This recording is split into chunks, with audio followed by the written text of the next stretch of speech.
Good afternoon. I'm Brandon King, the Program Operations Supervisor with the Office of Equitable Transit and Mobility.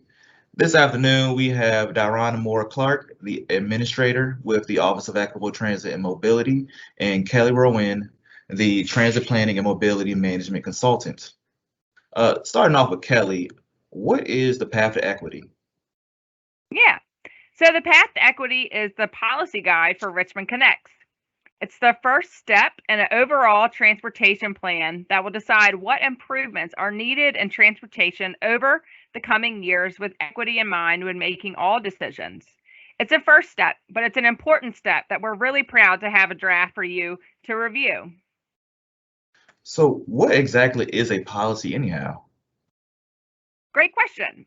Um, as noted in the introduction of the document, Merriam Webster defines a policy as prudence or wisdom in the management of affairs, a definite course or method of action selected from among alternatives, and in light of given conditions to guide or determine present and future decisions. A high level overall plan embracing the general goals and acceptable procedures, especially of a governmental body. We feel like path equity really embodies all of these defined functions. It is wisdom, it's a course of action, and it's a high level plan. It lays out the policy, the what we want to happen in transportation at a high level. And the forthcoming Richmond Connects plan will lay the how to get there. It will include specific steps in the form of programs, projects, and strategies, i.e., the actions that are needed to realize the policy that's stated in the policy guide. So, why not just use the policy statements, the goals, and objectives from the master plan? So we actually are using those objectives from the master plan, and those, along with the equity factors, will help guide the selection of metrics to identify transportation needs in Richmond Connects. This policy guide includes these equity factors to help better align the stated desired transportation outcomes with the working equity agenda that's come out of the mayor's office. We also felt like it was important to include new voices in the process, and those are really reflected in the new policy language that's in the draft plan. So, Dironna, what do you want to see out of the Path to Equity?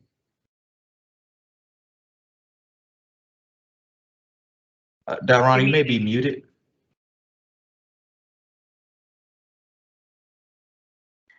Thanks, Brandon. I think the Path to Equity will lay the foundation for a Richmond Connects plan that makes sure transportation doesn't just focus on moving cars and traffic, but moving people and moving people where they actually want to go.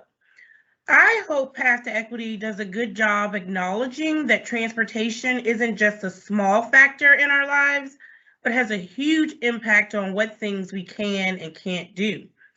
It means, Richmonders can exercise and explore the city. It connects us to that new job or park or new church where we can flourish. I think the plan recognizes that how we get around and where we can get to has a huge impact on our well being. And that luxury has not always been afforded to Richmonders equally. I hope that Path to Equity takes ownership of that we have not always had that luxury and say that we can do better moving forward. This will help Richmonders understand how and why we need to take certain steps. I hope it will unify our city's residents on the need to make progress towards these equity factors. And I hope it will translate to Richmond Connect's plan that really moves the needle towards a more equitable network where everyone thrives. I hope we can come up with recommendations for the city to pursue, like the free bike share we are doing in Fairfield Court, that can meet Richmonders where they are, giving help to those who have been disadvantaged by the current car-centric system that we have. I'm so excited for my office to have this draft. So, I've heard from some local bloggers that this is a good primer on systemic racism. Could you elaborate on what this has to do with transportation? Sure. Sure. Many of the land use and transportation related injustices that are laid out in Chapter 3 of the document were racially motivated policies and programs, many starting in the 30s, that have led to a transportation network that serves wealthier and whiter residents of Richmond. Several of these policies prevented wealth building by BIPOC communities, Black, Indigenous, people of color, and low-income communities, further compounding the effects of a car-centric century by limiting options for travel for these folks who couldn't have the luxury of car ownership. So the document contains about 15 pages walking through the history of government policies, including a description of some of the more well-known practices like redlining and slum clearance of urban renewal projects that tore down communities of color and low-income communities. Many of these historical practices were racially motivated, with Black and low-income neighborhoods deemed unfit for lending, leading to a lack of investment in these areas, both publicly and privately. So the plan also lays out some of the more subtle injustices that aren't always talked about, things like transportation planning itself. That's historically favored vehicular travel, which limits choices for those who can't afford cars. And also this focus on roadways and speed, on moving traffic and on congestion, rather than prioritizing safety and mobility of non-car travelers, has had huge impacts for people being able to access where they want to go. So again, the plan devotes a good amount of space, a good amount of page space to walking through the history of these policies and programs. And that's really important because it details how our whiter and wealthier residents have benefited from transportation investments more than their Black and lower income neighbors. So some of these practices, back to your original question, some of them were racially motivated, and some of them just had or still have the effect of creating further racial and income divides and accessing opportunities. So the Path to Equity Plan aims to call out all of what our study team and Richmonders that we heard through our survey call out the issues that need to be addressed so that we can truly move into the work of creating this equitable network. And that's great. So I hear you talking about equity. Why not equality?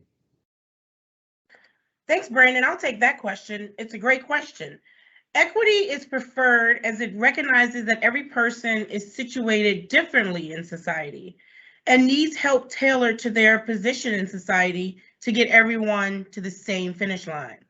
You wouldn't start a bike race and give the same bike to a toddler, a basketball player, and a grandma, and then expect they could all reach the same finish line.